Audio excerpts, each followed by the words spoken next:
Internet man, can you explain the timeline here? I always thought that Blackbeard was quite a bit older than Shanks, but if we're only 2 years away from God Valley, would that mean that Teach has already been born? So right now we are 3 years away from God Valley. It happened 39 years ago. And as of chapter 1157, we are sitting at 42 years ago. And Mr. Blackbeard in the modern day is 40 years old, meaning that we are 2 years away from his birth at this point, and that it is very possible that we'll actually see him being born in this flashback. And then maybe what we can do, right, is make a fun animation of baby Blackbeard fighting against baby Loki or something. But Shanks is 39 years old. He is not much younger than Blackbeard at all. He just looks it, assumedly because he consumes significantly less cherry pies. But that means that Shanks was born in the exact same year that the God Valley incident took place. We might see him being born as well, or him being baby. Also, Buggy is 39 years old. We don't know exactly when and where this clownman happened, just that he was born allegedly in the Grand Line, and he ended up with the Roger Pirates at some point. So this flashback could go on to identify his origin as well. And depending on how events play out, it is very possible that God Valley was a point in history where baby Shanks, toddler Blackbeard, and baby Buggy were all in the same location, 3 young baby children who would all go on to become emperors, all present for this one history-changing event. I'm convinced at this point that the one piece is Shacky's bathing suit. I mean, I would like to say something clever and reasonable in response to this, but at Oda's current rate, I don't know if I would entirely dismiss this. Considering how idols are treated in Asia, specifically Japan, where fans adore them and lose interest once they are in a relationship, it would make sense for people to lose interest after Shakky marries Rayleigh. So that's a much better way of expressing what I thought in the last video. I got a fair few comments asking why anyone would lose interest just because Shakky got married, and the short answer is idol stuff, and not exclusively Japanese idol stuff either. I do remember there was at least one K-pop idol who actually had to issue a public apology after it was discovered that she was dating someone, with fans flooding her with messages saying stuff like, "Is the love given to you by your fans not enough?"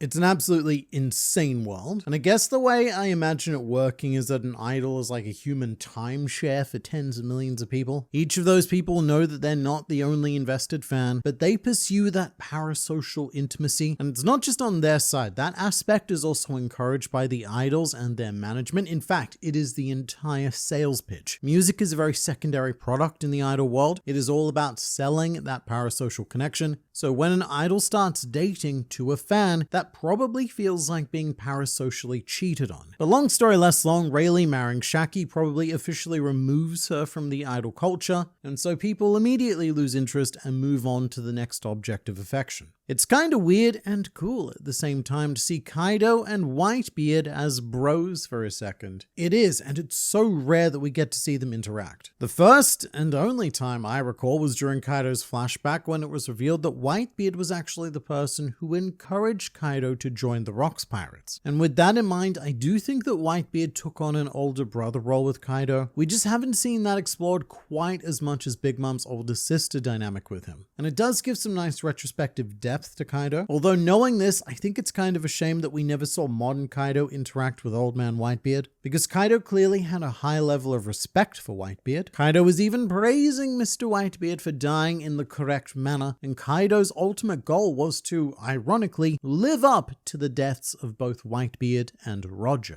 It's cute seeing Loki trying to hang out with everyone and Mato offering him a drink. So this is probably the most peaceful and chill Loki chapter to date. And there is this very, very cute moment seeing Loki, Haruden, and Mato outside listening in on the conversation that the adults are having. But I love that we've got Loki and Haruden here instead of, say, just having Loki, because you can tell that each of the brothers are listening in for different reasons. Loki's here because he wants to listen to Rox. He wants to see Rox's argument and vision for the future prevail, because he believes that that is the only path to salvation for him. But Haruden's here because he wants to listen to Harold. He wants to see Harold's vision prevail. However, the cutest moment in the section by far is Ida knowing all of this and choosing her words very wisely to communicate with Loki, and I love that she is trying to break through to him. Loki is not her son, but Ida has this relentless flood of motherly love raging in the general direction of Loki regardless. I find it strange strange that we only saw Katakuri and his brothers. Could this potentially mean the triplet's father was part of Rox's crew? I doubt all of her children were on Hachinosu.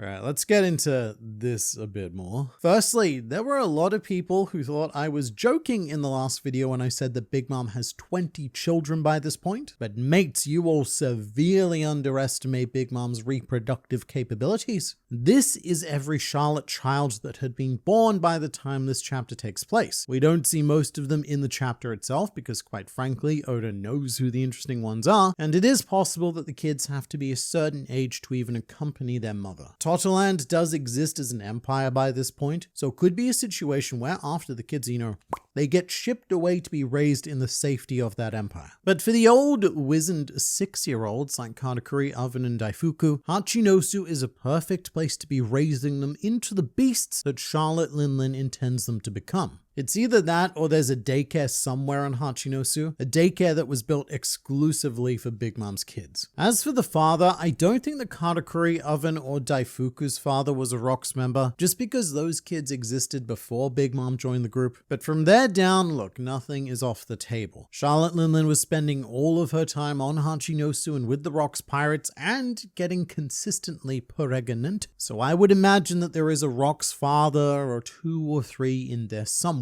I get why Blackbeard was going after Boa now. He wanted a Shakky for his Hachinosu. Yes, he needed his own crown jewel to follow in the footsteps of Daddy ROX. Well, that's actually another one of the growing differences between ROX and Blackbeard. Whilst ROX appears to have treated Shakky like a grand treasure, Blackbeard's mind was rather cold and ruthless when it came to Boa Hancock. He wanted her fruit, and before Rayleigh stepped in, Blackbeard was about to kill her for it. So Blackbeard doesn't have quite the same appreciation for the Kuja Empresses that his father did. It's so funny to me that John Giant is his actual name. Imagine a Marine going, "Behold, it's me, Frank Human, the Human Man." It is kind of funny, but I think this might also be an orphan thing. And I guess the easiest pop culture equivalent I have here is Game of Thrones. Whenever a bastard's born, they don't get a family name. What they get is the generic name based on the land they were born in. It's like Jon Snow, or you've also got Sands and Storms and all sorts of other things. And given that his name John is also pretty damn generic, I could see him being named John Giant because he has no other identifiable heritage. So what he ends up with is generic first name and generic last name, somewhat denoting the culture he was born into. I was very surprised to see even Whitebeard simp for Shakky. I wonder if Garp will simp for her as well. I think that Garp must have, and it's reminded me of a particular panel. When first meeting Luffy, Shakky leans over and tells him that Garp used to chase her a long time ago. And at the time, we're led to believe that's because Shakky used to be a pirate, so Garp was hunting her down for justice-related reasons. But I don't know, the cheeky look on Shakky's face now kind of makes it feel like Garp had alternative reasons for going after Shakky, and that in a weird alternate world, Shakky could have been Luffy's grandmother. But then again, Garp might also have whatever monkey gene Luffy has that makes him immune from all of that as well. Internet guy, Inishi isn't the same island as the one Ida was on. That island was called Bunt. So the island itself was not called Bunt, it was identified as the Bunt Kingdom. And this brings up an interesting distinction between islands and kingdoms. They're not necessarily the same thing. Also, I should say that this comment is in response to me calling Inishi the same location where Harold met Ida, which I think it is, because that island is characterized by a very cute wooden coastal town being backed up by what I can only describe as 2 mountainous breasts or breasts of mountains, which is the same island we see in this chapter that Oda has now labeled Inishi. However, in chapter 1153, the label we were given was the Bunt Kingdom. So is it Inishi or is it Bunt? Well, both. Both of these things can be true. Islands and kingdoms quite frequently have separate names in the One Piece world. For example, the Kamabaka Kingdom where Emporio Ivankov and his Candies live, that is not Kamabaka Island. That is the Kamabaka Kingdom located on Momoiro Island. Or to use one of our OG examples, Luffy is from Dawn Island in East Blue, but that island also happens to be home to the Goa Kingdom. But it's not the Goa Island or the Dawn Kingdom, so we can have the Bunt Kingdom on Inishi Island. Or alternatively, and this is definitely not off the table, what's happened here is that Oda has accidentally drawn the exact same island intending it to be different, with a key characteristic that just so happens to be what Oda's had on his mind quite a bit lately. That could be it. This could just be subconscious mountain boobs. Internet man, you haven't italicked about the possibility of a traitor in the Rocks Pirates. As what Whitebeard said, the Marines came too quickly. So in this chapter, Whitebeard was quite surprised at how quickly the Marines arrived, almost as if they knew in advance where they'd be. But I have to say, I'm probably less interested in traitor discussions among the Rocks Pirates than I have been with any other faction in One Piece, because realistically, this is a group bred for treachery. Everyone's in this for their own personal gain, and most crew members would sell each other out for a mildly delicious stick of chewing gum. I would be infinitely more surprised if there was not a traitor amongst the Rocks Pirates. And going back to the advice that Ida gave Loki, the same thing could apply to Rocks. Choose your friends carefully, which is what he's not done. Rocks has not chosen his companions very carefully at all. They just need to meet his certain blunt criteria, but the seeds planted by those decisions are going to grow into ripe and decisive decision fruit that will be forced down the throat of Rocks. And it's during times like that where you can only hope that you've made tasty decisions. But I don't think that Rocks has made very tasty decisions at all. No.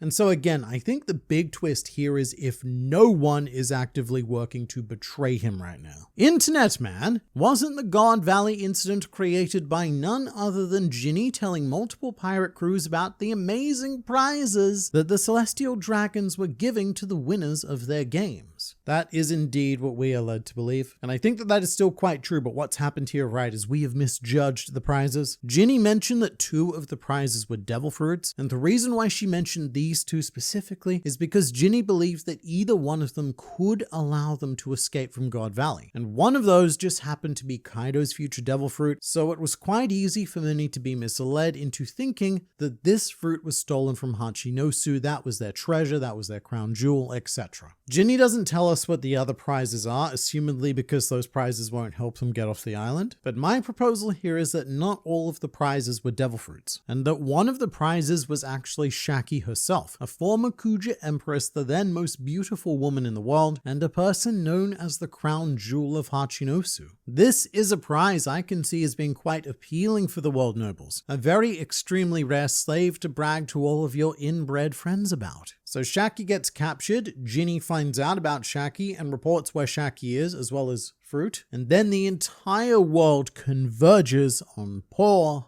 God Valley. In a weird way, it would also turn God Valley into the Rocks Pirate equivalent of any Sobby. Shakky isn't one of their crew members, but everyone shows up to take her back. But the main question I have with this theory is that if Shakky is what brought both Roger and Rocks to God Valley, then why did they fight against each other? And why did Garp have to team up with Roger to bring Rocks down, instead of saying Roger and Rocks teaming up to free Shakky, and then settling their differences with a Davy backfight when she's safely off the island? I guess the only explanation I have for that is that they were just simping too hard. They couldn't decide which one of them was going to take Shakky. But there does come a point where simping gets to an unrealistic level for me. So there's gotta, there doesn't have to be, but I'm hoping that there's something more that transforms this event into what we now know of as the last stand of Rocks Dieselbeck. Or else maybe it's not so much that the world government successfully erased all record of God Valley. Maybe it's just that no one talks about it, because what happens there was like real cringe.